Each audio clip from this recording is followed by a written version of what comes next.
હું હમણાં 10 પ્રશ્ન પૂછું છું, તમારી જાતને સમજાવજો તમે નિષ્ઠાવાન છો. નિષ્ઠાનું પહેલું લક્ષણ એક જ, સંબંધ જ જોયા કરે. તુલસી જાકે મકન સે ભૂલે નિકસે રામ, પાકી પક્કી પહેનિયા ઘેરે તન કે જામ. તમે એકબીજાની સેવા કરી લો તો બસ છે, શરીરનો જૂતિયા નહીં ઉતારવા. એકબીજા આગળ સૂક્ષ્મ શરીરથી નમતા થઈ જાઓ.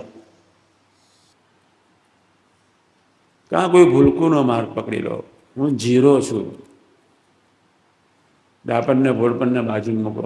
હું એમ નથી કહેતો કે બહુ કથાઓ કરી છે, છતાં કહું છું, આનંદ દોષ રહે, આનંદ સ્વભાવ રહે, આનંદ પકડ રહે. પથ્થરના સોર પ્રમાણે સવડા જ વિચારો મારો, સ્વાધ્યાય ભજન કરો બસ. મનુષ્યભાવ આવવાનો છે જ, કામની વૃત્તિઓ પજાવવાની છે જ, હઠમાની ઈર્ષાની આગ છે જ, ક્રોધ થઈ જવાનો છે જ. જુદા પડી જાઓ બસ. તમે મારી ભગવાન સ્વામિનારાયણ યોગીમાંથી બહુ મોટી સેવા કરી, પ્રથમ સોર પ્રમાણે જુદા પડી જાઓ. પ્રથમ 18 સિદ્ધ કરી નાખો એટલે પ્રથમ 20 સિદ્ધ. એ તો 4 ઇલકામ લાગેલા છે જ.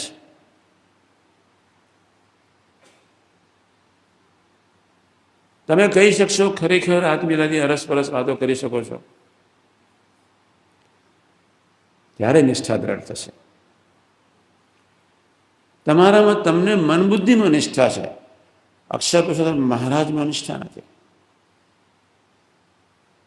તમારા મન બુદ્ધિ બહુ સાચા છે, તમારા મન બુદ્ધિના મૂલ્યાંકનમાં તમે બેસીને તમારા આત્માની પત્તર રગડી રહ્યા છો. નિષ્ઠા ખરેખર મન બુદ્ધિથી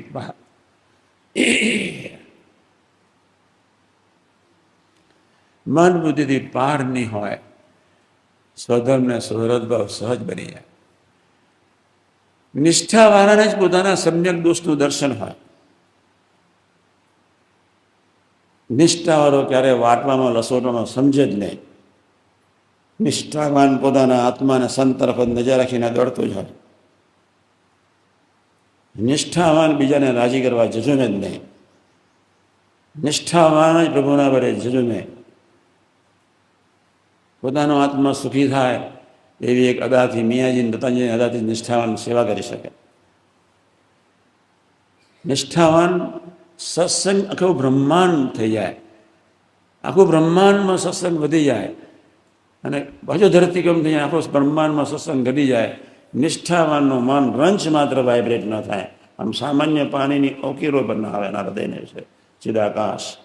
બધું સરખું. નિષ્ઠાવાન સમલોષ્ટાષ્ટમ કાંચના. નિષ્ઠાવાન સેવક નમીને ચાલે, પૂછીએ, નાનાને પૂછે શું કરીશું. પણ એક રૂમમાં કોઈ લીડર છે તો એના અંગત નજીકના 5-6 જણને મહિને એકવાર તો પૂછે કે મારી ભૂલ દેખાડજે, આપણે ભેગા મળીને દોડવું છે. એમના નિષ્ઠાવાન સેવક કહેવાય.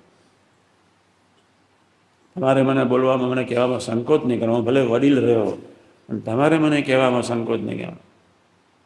એમના નિષ્ઠા. આપણને મન બુદ્ધિમાં જ નિષ્ઠા છે.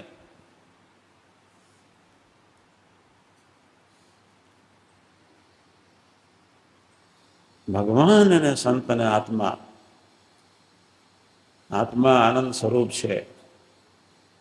આત્મામાં ઉદાસીનતા છે જ નહીં. તમારો કરોડો જન્મનો સંસ્કાર છે. આત્મા આનંદ સ્વરૂપ છે, પ્રકાશ સ્વરૂપ, સત્ય સ્વરૂપ છે, ચીદ એટલે પ્રકાશ સ્વરૂપ છે, આનંદ સ્વરૂપ, સચિદાનંદ. એમાં અક્ષરબ્રહ્મનું શરીર છે. બાપ રે બાપ. અને એ આત્માની પવિત્રતા કરતાં અક્ષરબ્રહ્મની પવિત્રતા, નિર્દોષતા, દિવ્યતા આનંદ ઘણી મોટી છે. એ આપણું શરીર છે. પોતાના દેહમાં વિશ્વાસ. કરોડો ચિત્રો ઉતારી દીધા. દરેક સેકન્ડે તમારું શરીર ક્ષીણ થઈ રહ્યું છે. નોંધી લેજો ડાયરીને. સાધુ હરિપ્રસાદ 68 વર્ષના થયા એટલું નથી. તમે પણ વૃદ્ધાશ્રમ તરફ દોડી રહ્યા છો. દરેક સેકન્ડે તમે ક્ષીણ થઈ રહ્યા છો. દરેક સેકન્ડે ક્ષીણ ન થયું તો નિષ્ઠાના બરે જજો બસ.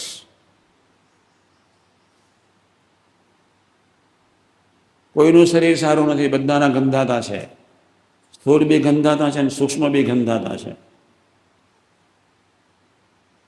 મેં વર્ષો પહેલાં કહ્યું છે કે અનંતકાળ સુધી તમારી સૂક્ષ્મ શરીરની ગટરો ધોયા જ કરો, ધોયા જ કરો. તોય અંત નથી આવવાનો. એને જોવા પ્રયત્ન જ નહીં કરો. પ્રથમ 16, પ્રથમ 23, મધ્ય 45,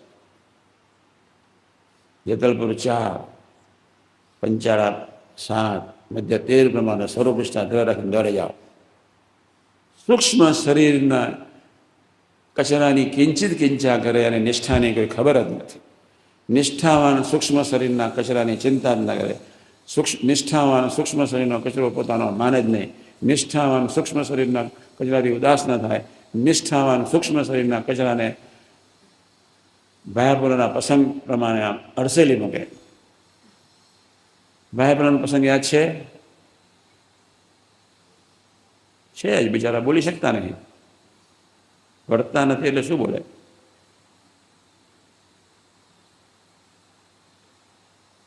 સ્વામી ઊભા થઈને આમ ખસ્યા.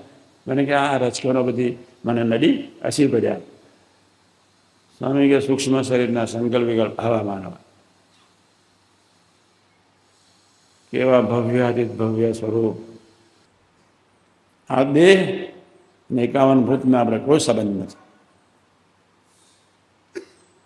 તમે તમારા દેહને પોતાનું સ્વરૂપ માનો છો એમાં જ બધી માથાકૂટ છે. સૂક્ષ્મ શરીરને પોતાનું માનો છો એમાં જ બધી માથાકૂટ છે. કે આ ભૂલકુની અદાથી જીવી જાઓ, આ નિજાત્માના ભ્રમરૂપના ભાવથી જીવી જાઓ. કેટલી કથા કરી છે, બહાર નહીં રહેતા તમે લોકો. બહુ સરસ વાત લખું છું, બોલું છું, સર્વે સાંભળો. આજે તો અમારે જેમ છે તેમ વાત કરવી છે. પહેલો નંબર, જે ભગવાનને ભજવા એથી બીજી મોટી વાત નથી. કારણ જે ભગવાનનું કર્યું સર્વે થાય, આ એક વાત છે.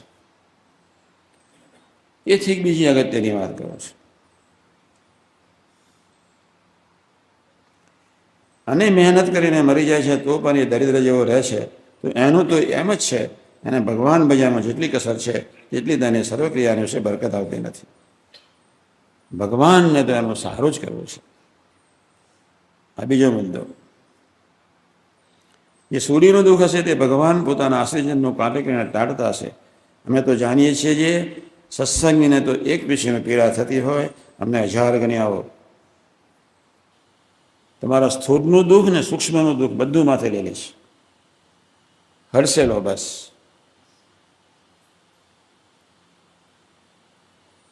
પણ તે પીડાથી હરિભગત રહિત રહો, થાવ, સુખ્યા રહો. એમ અમે રામાનંદ સ્વામી આગળ માગ્યું છે. હવે એથી મોસ્ટ ઇમ્પોર્ટન્ટ માટે અમારી તો નજર એવી છે જે સર્વેનું સારું થાવ અને ભગવાનને વિશે જીવના મનની વૃત્તિને રાખવાનો ઉપાય નિરંતર કરીએ છીએ. એ સારું જે હું તો ભૂત ભવિષ્ય વર્તમાન એ ત્રણેકાની વિશે સર્વક્રિયાને જાણું છું. અહીં બેઠા છતાં પણ સર્વેને જાણીએ છીએ. માતાના ઉદરની વિશે હતા તે દિવસે પણ જાણતા હતા, અને ઉદરની વિશે નહોતા આવ્યા તે દિવસે પણ જાણતા હતા. મહારાજ કે એટલે હું ધ્યાન રાખું છું, 24 કલાક તમારી સાથે છું, જીવ પ્રાણી માત્ર સાથે નિરંતર ઉપાય કરીએ છીએ. જીવનું રૂડું થાય એ મારે નિરંતર ઉપાય કરીએ છીએ. પછી એમાં પ્રથમ 16 ને 18 પ્રમાણે ન જીવીએ. મહારાજ પછી જય સ્વામી નારાયણ,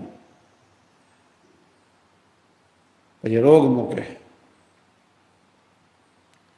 કોઈ માર્ગ નથી. આપણે ભૂલકું થવું છે એટલે મહેનત કરું છું.